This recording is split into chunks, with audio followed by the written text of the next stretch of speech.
Yes, yes, yes, yes. Welcome. Don't say that. I just saw a little thing in my background, and that is fine. That is fine. Hello, hello, and welcome. Hello. Hey, Nikki, how are you? How are you? I'm good. I'm good. I'm good. Welcome to Common Courtesy TV. I wanted to take a second to explain our show just a little bit. This show is a Bay Area podcast on LGBTQ plus culture and society. And today's topic, we'll be talking to Johnson's Tampa about misconceptions in the in uh, the male dance community, exotic dancing. So, first up, I want to introduce myself. I am Sean Nicholas. I am a actor. I am also a former drag queen. Next to me, I have my awesome co-host. I have Nikki Prue. She's actually our original co-host and one of the most funniest people I've met in my lifetime. So, Nikki, I want to welcome you back to the show. It's good to be back. Thank you. All right, so I'm hoping Good night to come back. Yeah, thank you. So, so let's get into it. So, like I said, today's topic is like misconceptions and myths that maybe the society has created about the exotic male dance industry. And the best people I can think about to talk about that with today is Johnson's Tampa. We have a couple of guests here with us.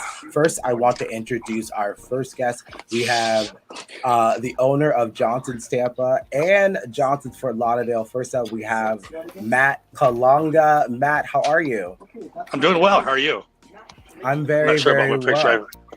No, you look great. You look great. I look like Princess Leia, and the lighting makes me look bald. You know, I'm picking myself apart right now. Please don't do that. You look great. You look great, and I see you Thank you. It's reassuring. You look great. I see you're at Johnson's, right? I'm in the VIP lounge of Johnson's right now. Oh, nice. It's beautiful in there. It's Okay. very beautiful. I mean, she's smiling. So yeah. Okay, and She's want to know what happens on that bed. You can imagine with a bed like that. Really fast. Dave Borman, one of our sponsors, says hello. Hi, Dave. Hi, Dave. All right, let me get to my next guest. We have entertainer at Johnson's Tampa. We have Dallas. Dallas, how are you? I'm doing great. How are you? I'm doing well. Thank you so much for being here today, and thank you for joining our conversation and, putting yourself in the hot seat for some of these questions, because I love these questions you have for you today. No problem. All right, so thank you for being here. So let's get into it. First, I want to mention Angelique isn't here today. She's been out saving the world. I'm pretty sure you saw her on the news this week. So Angelique, we'll see her next week because we'll be talking about the drag bill that's happening in Florida. So let's get to this first interview. First, I kind of want to, before we get into our topic about misconceptions and things like that, about male exotic dancers, Matt, I wanted to ask you a little about yourself. I saw your what's the word? Documentary? Yes. Documentary. Sorry. Yes. All male, all nude Johnsons. It was a really good movie. I saw about 3 times. So let me just ask really? you. Yeah. Let me tell you. Overachiever. No, if you throw like, I watched it once. If you throw enough hot guys and they are barely wearing anything, I will pay attention. So go check that out on Amazon. But let me get to know you a little. So let's ask real quick. What was I wearing in the least amount of clothing? So you're talking about that time when you were wearing just the sock when you were being the sock. That's Oh my God! How did I forget about the sock? You're also a bodybuilder. It's not a big enough sock. That's right. Yes. So you're also a bodybuilder. So that's a little bit about you. But tell us a little bit about yourself more. And how did you get your start in dancing? So when I was 20 years old, I moved to Atlanta, and they're just about to open a nightclub in 1997 in Atlanta called Swingin' Richards. I went and there were some friends that were trying to get a bartending job. And while they were on the bartending job, I decided to jump on the stage on the pole. And the manager came over and said, hey, listen, we're opening next week. are you interested in dancing? I said, sure, why not? So I started out, I was the second dancer they hired in 97. At that time, more people came into the club thinking we're still a female strip club other than a male strip club. And it took me 2 weeks before I could take my underwear all the way off because I'm sorry, that's a lot, you know? So it's not as easy as it sounds, you know, especially lots of people. But that company grew. I ended up moving up in the company and working for them for 18 years. I ran the Swinger Richards. I was the main DJ at Swinger Richards Atlanta. I opened Swinger Richards North Miami Beach, and I worked at Pompano, ended up closing that down for him. I left the club in 2015. Okay. Wow. Like I saw some of the footage from Swinging Richards, and that is not easy. No. It's not easy. So let me get to my next question for you. So what inspired you to open your own club like Johnson's? Like what inspired you to do that in Fort Lauderdale and here? So honestly, it's after working for the owner of Swinger Richards, I learned a lot. I learned what not to do, what to do, and everything. And unfortunately, like a lot of strip club owners, they kind of milk you down for everything. I mean, from your drinks, from a little bit of liquor, and this, and pricing. And I wanted to create something nice. I wanted to create something where every last thing was thought of. I mean, to having scent machines in my club and having a nice smell, because I get tired when you go to nightclubs, it smells like bleach. So, and it does. It smells like a Jack Shack at 7-Eleven. Yeah. It is very true, and I realize why? Yeah, why? I don't know why. And it doesn't matter what scent I have in my club. I have Miami scent in Fort Lauderdale and Black Bamboo in Tampa, and they both say, "Oh my God, it smells like Christmas." So, but I wanted people to get that feel of an old school female strip club with the chandeliers, the red velvet curtains, lots of antiques and woods. That way you don't have to update it because it's always in style. I just wanted to create something also where my dancers are taken care of because can you possibly tell them to turn the music off? Oh wait, I get to do that upstairs. Tell them to turn the music off downstairs. Sorry, I'm at the club. I wanted to create a place where the dancers could make money and not have to worry about their owner trying to sleep with them or touch them and stuff. So they could go further in life. A customer could come, enjoy himself, feel like he didn't get raped. And it was amazing feeling the entire time. Absolutely. I love what I'm hearing in the community. And I also love what your dancers had to say in the documentary. And so let me ask you another question. So you described there's a difference between strip clubs and go-go bars. You know, I've worked in a strip club myself. What is the difference and why is that important to the community to know? So I worked in adult entertainment, like I said, for 28 years. And we're not like Magic Mike. We're not like LeBaire or Chippendales and stuff. Ladies want to see the skits and the dramatic layouts. Gay men just basically want to see DNA, you know, it's TNA there, it's dick and ass here. Some of my boys can dance. Some of them can't dance. A go-go bar is a regular bar where the boys are a side attraction. What we have here, the boys are a main attraction. So you're paying money to see hot dancers. A go-go bar might have 5 or 6 dancers a night.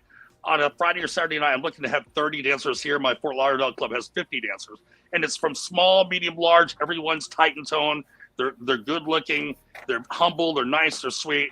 The dancers here are going to dance for you. They're going to give you eye contact where a go-go boy is going to stare into outer space. He's getting paid $125. He's dancing like he's on ecstasy or nothing. I've ever done it. And he's done a booty bump, a Red Bull or something. That's what he looks like on the box over there, you know? So that is a great analogy. Is that a good? I just it was. I mean, I thought it was pretty good. So it makes it even better. So I mean, but you can picture it in your head. Try not to, but I am. You're literally one of my favorite people to interview. I know. You're one of my favorite to interview. I second that, Sean. So let me get to the next. You're full of energy. So I look like Princess Leia with these things on. You know? You look amazing. You look fine, especially with that backdrop. You really do. I have this like caster ass shit over here. You know, you look great. So let me ask you. You've been in the industry for since your 20s. What is the craziest thing that's happened to you while working? So I mean, let me tell you, I run gay male strip clubs, but women are the problem, are not the problems. Not the problems, not the problems. I'd say sometimes my wildest stories have to do with females. Okay, I mean, from the time I was sitting in my DJ booth at Swinger Richards, this woman came over to her chair, pulled her pants down, sat down with the dancer on stage, and then pissed engulfed her. I've never been that wasted. That I sat in a chair in the middle of the nightclub and thought it was a toilet. To the other girl who was masturbating on the ATM machine. The ATM. I know, right? That's a. She had 1 foot hiked up. You know, I mean, like if there's a dirtier place in the world to masturbate, I have not heard of it than the ATM. Dude, I can tell you some stories about some celebrities too, but we won't go there. Oh, Please, but so okay, so that's like offline for that. I'm pretty sure that's probably like not even like the crazy. There's probably more. You probably write a book on that. But you said there's some pushback in Fort Lauderdale when you're opening the bar. Was there something like that here in Tampa? So when we opened Fort Lauderdale, you know, we got a lot of pushback from the females. La Bear is a female strip club, you know, a male escort. You can get in there, but you have to have a female escort. It's $70 cover charge per guy. You're sitting in a designated area. You can't tip the dancer. Well, females have to have a male escort. Unfortunately, bachelorette parties are kind of taking over the gay culture. They feel safe. We're not going to hit on them. So they don't realize they outnumber us 2-1. So they're coming into our clubs, and we have lots of them. And nothing ruins a night than hearing 20 females selling like a roller coaster, you know? And in my club, they come in, they have $1 bill out and tell you to take it off, or they want to be the center of attention. So we limit how many females come in. Our upstairs VIP lounge doesn't allow females to come in at all. I mean, I like girls. I mean, I just want the ones that, you know, act mature. Okay, last question before I go to Nikki. So what do you think what's the thing that's making Johnson's Tampa very popular? We're the only upscale nightclub here. I mean, we do have a door cover every night we're open, but people like exclusivity. And not to be, if I have a free cover night, people are going to come in, they're going to sit there, going to stare at my dancers, they're not going to pay them. My dancers aren't going to make any money, they're going to leave. So we're one of the type. We have a nice lounge seating, we have downstairs. The music's different because, like, unlike any other club, our club plays to the crowd. We have certain 80s and 90s and disco and funk that plays till 10 o'clock, and house music that plays till 1, and after 1 it's top 40 Latin, and there's some country. We play a variety. It's all about a variety, and a lot of clubs don't do that. A lot of clubs seem to think we only want to hear disco in the house, and I'm sorry, I'm not listening to that into my car, you know? I like 90s rock and rap. So thank you for saying that. I know I can't work out to Gloria Estefan, you know? I just can't do that, you know? Maybe cardio or something, I don't know. I love you. I love you. So let's get on to Dallas. Nikki, you have some questions for him. I'm gonna let you take that over. Thank you, Sean. So, Dallas, I would like to know how long, first of all, have you been working at Johnson's, and what made you decide to go there?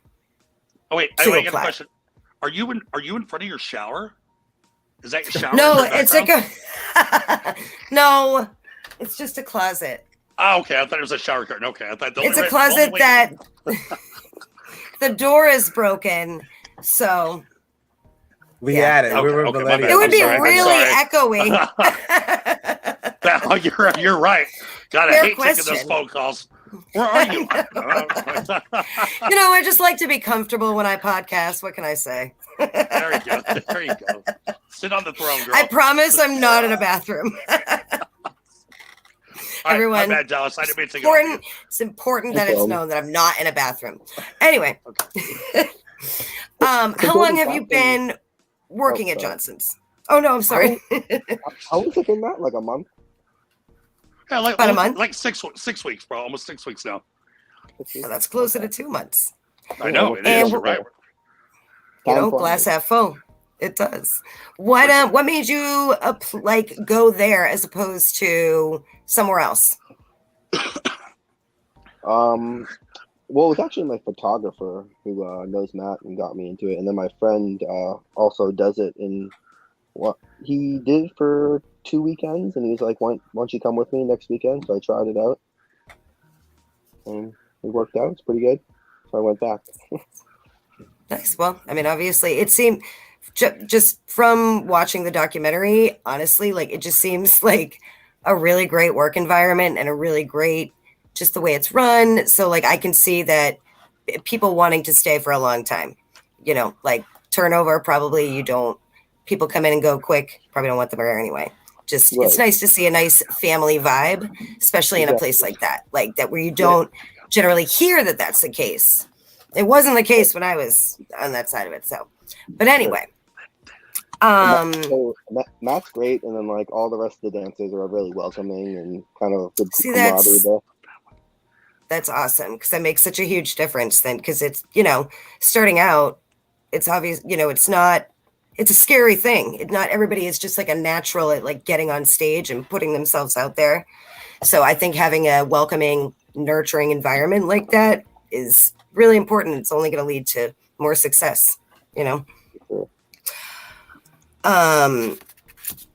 How would you say, did you have anything like specifically that you, or now, do you have anything that you found works for you to prepare like mentally, physically, obviously, you know, stretch, workout, all of that. But as far as like mentally preparing for a night of, you know, being someone's fantasy, like what are your kind of like go-to pre-work prep things?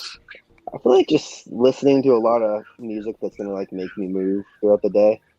So it makes me more flexible on stage. Does it? Can you take your shirt off for us, please? Can you take your shirt off? They want to see what you want to look like. Come on.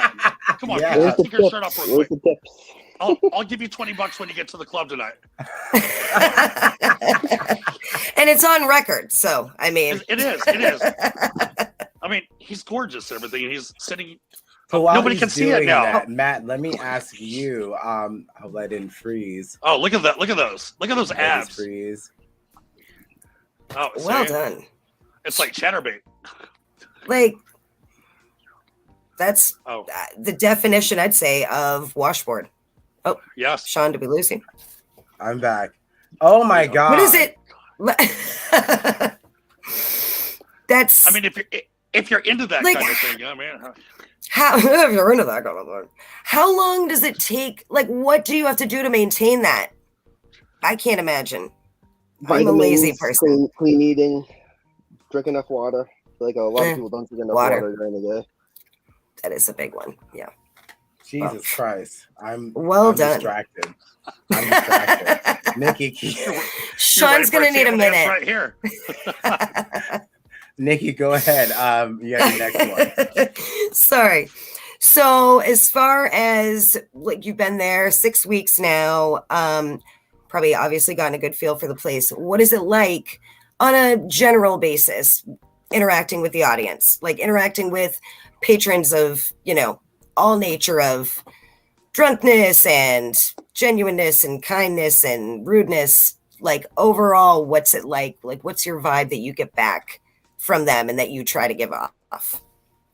Well, I definitely get some good positive vibes coming back at me, but I try to, you know, have a conversation with people, you know, ask them where they're from, and just be more personal than I feel like maybe a lot of people kind of more just walk up and just want money right away. I don't know.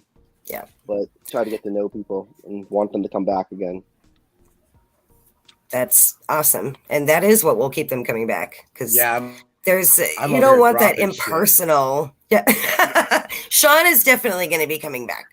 But I mean, Sean, don't you want to keep coming? He does. Stop it. I can tell. That really is so important, though, because, I mean, you know, yes, it is a fantasy, but you want to make it a believable fantasy, and you want people to feel a connection. I think that's what, and not just feel like you're, obviously, they know, you know, you're there to make money, you're there to work, but knowing that they have like just something a little extra special with you, that conversation, I feel like just it goes so much further than just sashaying around and not actually having anything like to say. Right. So like if I met someone before, I usually go up to them first before I go up to any new people. Be like, oh, welcome back. How are you? So then they feel That's a little awesome. a little more special. Exactly. And people remember that stuff, you know, like they remember that you remembered their face and you remembered who they were. And that's like winning the lottery for some people. And sometimes it just makes people's day. So, which is really nice. So that's awesome. Sorry, I went out of order, Sean, with a question. You're fine. Why someone's picture is frozen, or is it just my phone? It's oh no, Yeah. Sean, I think you might be frozen. Yeah, you've been frozen for a little bit. I noticed it, but then I wasn't watching. Am I back? No. No. Oh, you're definitely not back, bro. No. Keep going. All right. Sorry, I didn't know if you wanted me to wait. No, keep going. Keep going. What are you doing that you don't want us to see you? No. Don't worry about what Sean's doing behind the curtain. So as far, I know that this job can give you a lot of freedom financially and as far as, you know, your flexibility of schedule to pursue things and, you know, chase after or, you know, go after goals and aspirations that sometimes you would have to leave on the back burner due to working like a 9-to-5 that doesn't pay as well. So what are some goals or aspirations or like things that you've kind of always wanted to work on or work towards that you feel this job empowers you more to do so, or, you know, at least gives you more levity? Just a very extended amount of time during the day. And because sometimes I'm there for like 3 or 4 hours, it's kind of just like my meditation, you know, just listen to music and, you know, contract my muscle against greater and greater resistance. But definitely do that for like with a normal job and be there for the amount of time that I'm there, and I can, you know, spend more time with my dog now and my girlfriend. That's awesome. That's pretty much the answer that I would have. Just like that freedom to live and not have to, you know, not have to work a job you hate just to be able to live that way. So that's awesome. Good for you. I would want to spend more time with your dog too, just for the record. Because or you know? No, I mean, or you, but you know, platonically, yes, absolutely. But I want to steal that dog anyway. Okay, so I'm just gonna. You're still frozen. You want me to keep again? Yeah. Yes. Keep going. Have you told? Does everyone in your life know that where you work, what your job position is, what it entails, specifically your family, your parents? Is that something that you have felt comfortable disclosing to them? I've not told anyone in my family about this. Nice. Nobody in your family? Or no. Only friends. And my friends are pretty supportive of me.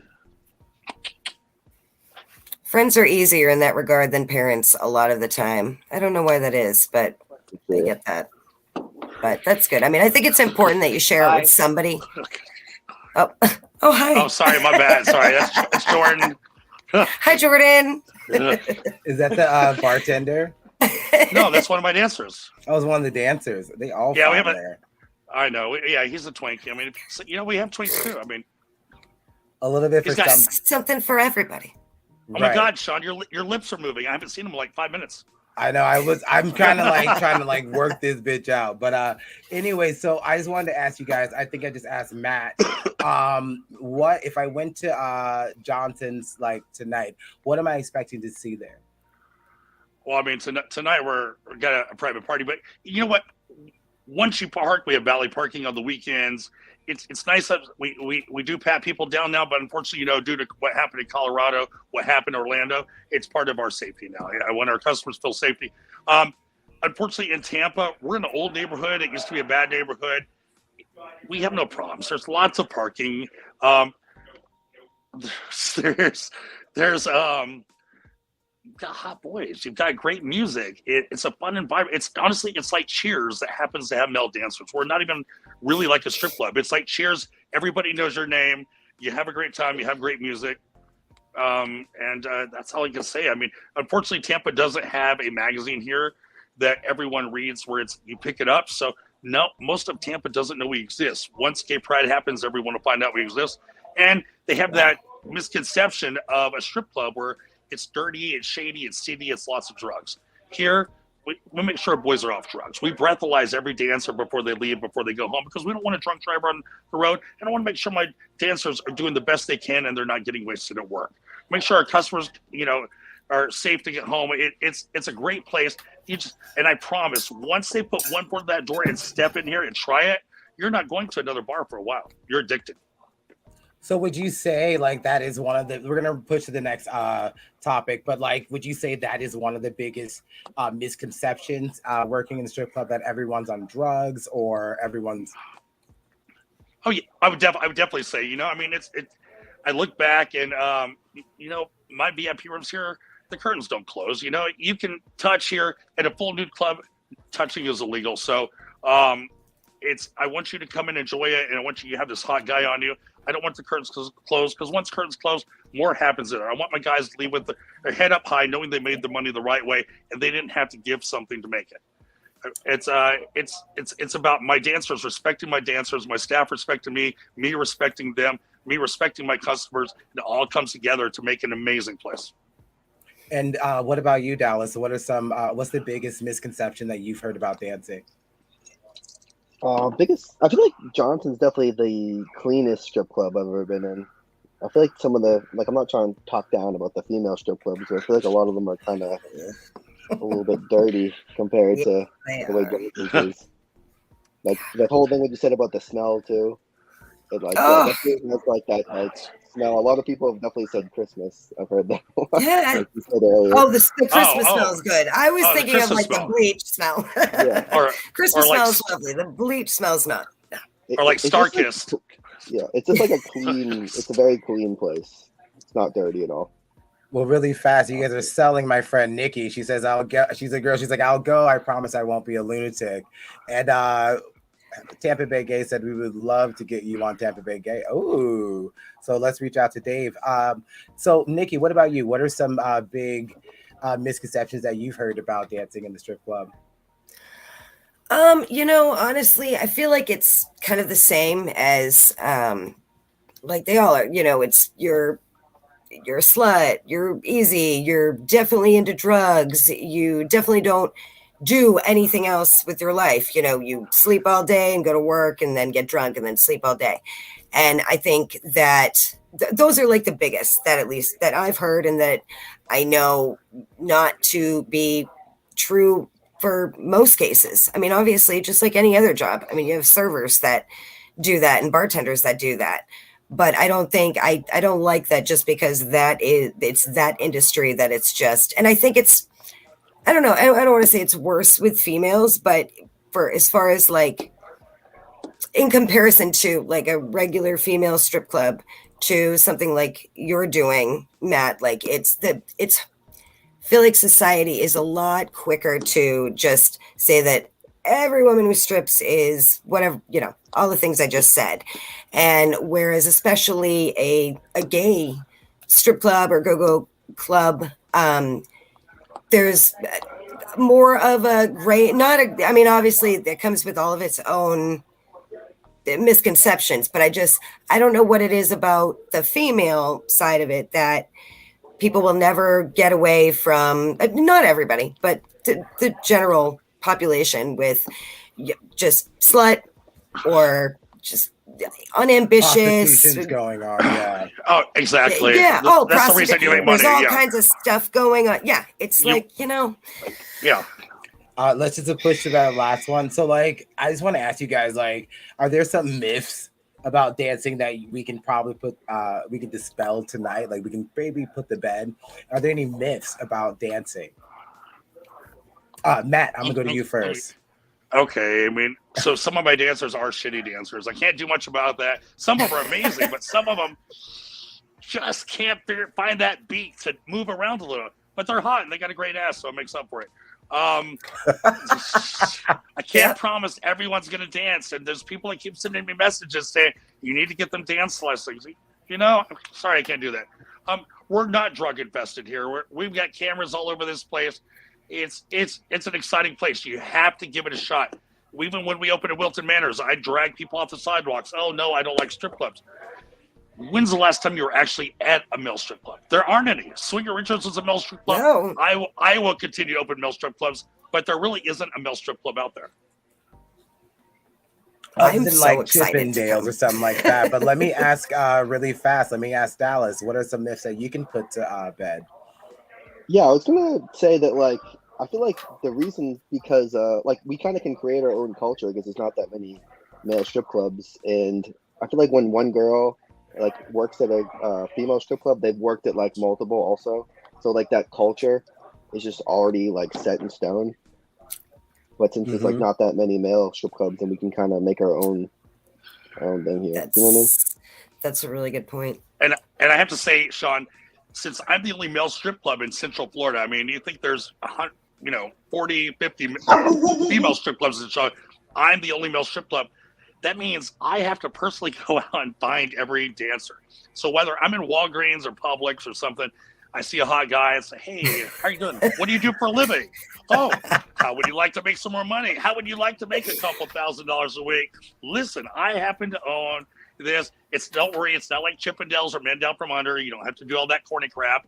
You just have to look good and you can't be homophobic, because you have to have that mixture of gay and straight, that mixture of black, white, Latino, one Asian, you have to make sure it's all the particulars are there. Some abs, some hairy, one ginger, because not everybody like redheads.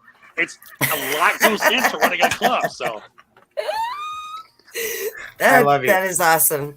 Sugar and spice and everything nice. So there you go. So I'm just gonna push to Nikki. Nikki. Well, actually, I'm gonna go to that last question. Nikki. Well, I'm sorry, I'm distracted by the naked man.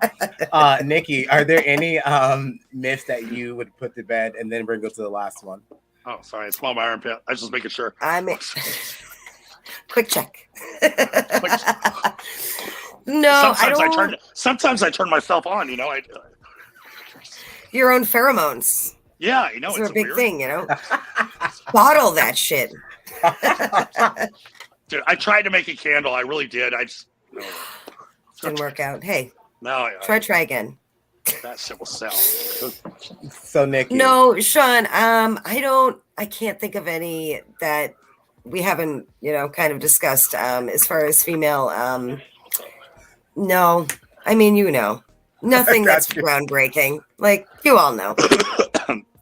So I totally. So this question is just going to be for you and Matt. Matt and Dallas. Is there anything? First, Matt, is there anything that you would want someone to know about the industry? Matt, I'm gonna go to you, and then Dallas. And about Johnson's. About Johnson's, we're changing everything. You need to come down here, try it out, walk in the door. Text me, Facebook message me. I'll get you in free. But I promise you're going to enjoy it. You're going to love it. You just have to give us a shot. Oh, wait. Come here. Look at this. This is Ferrari. Oh, my God. He's a little cute.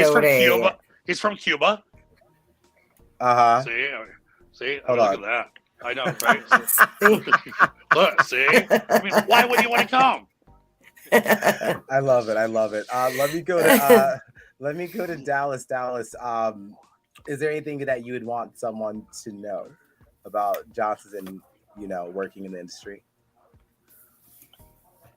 That like when you come in, it's very like we're all interacting as friends as well. Like when there's not a lot of people in there, I feel like we're all just hanging out, having a drink at the VIP bar or downstairs, and it's You know, just like you're just in a regular bar with everyone being friends, I guess. I can't stand Matt. He's bad because I can't concentrate. Look, Who is you this? got tattoos? I got tattoos too, you know? You got it What's right up, here. Dante? Let's Like see, an got it ice cream all. shop with lots of flavors, you know? You know what? So, we ran Great out of, advertising. So yeah, try it, you know? Doing great. you know, thank you so much. I had a wonderful time getting to know you two and having this topic today. I want to thank Matt Colunga and Dallas of Johnson's Tampa. I can't concentrate. Thank you guys so much for coming to the show. I just want to say, after this interview, you probably should have put me last because all your other interviews are going to be pretty boring compared to this one. I can't argue with that at all. I know. Lord, I can't concentrate. It's have to have you come back. Oh, I like the underwear. Look at this one. Look real quick. See, don't you like the underwear? Oh yes, It's my Johnson's. God. I even have my own brand of underwear. You have your own brand. That was smooth. I try to do a little bit of everything, you know. So Like it. Well, thank you so much, Matt, and thank you for coming to Tampa. You're doing. Hold on, I was going to answer this last. She said, I don't. My friend Nikki says, I don't doubt that. It's going to be a good time. Thank you so much for coming and showing showing Johnson's Tampa to us. And we will see our audience next week with some more LGBTQ plus culture and society in the Bay Area. And like I always like to close off our show is with, like I always like to say, have a little bit more common courtesy. Thank you guys so much. I can't wait to see that shower curtain again. I'll keep it up for you. Oh my God, Yes, change it next week or next month. I'm taking. Oh, now I'm gonna taking have Nikki to. there next week. Oh, we're gonna. Yes. I'm gonna We're go going. get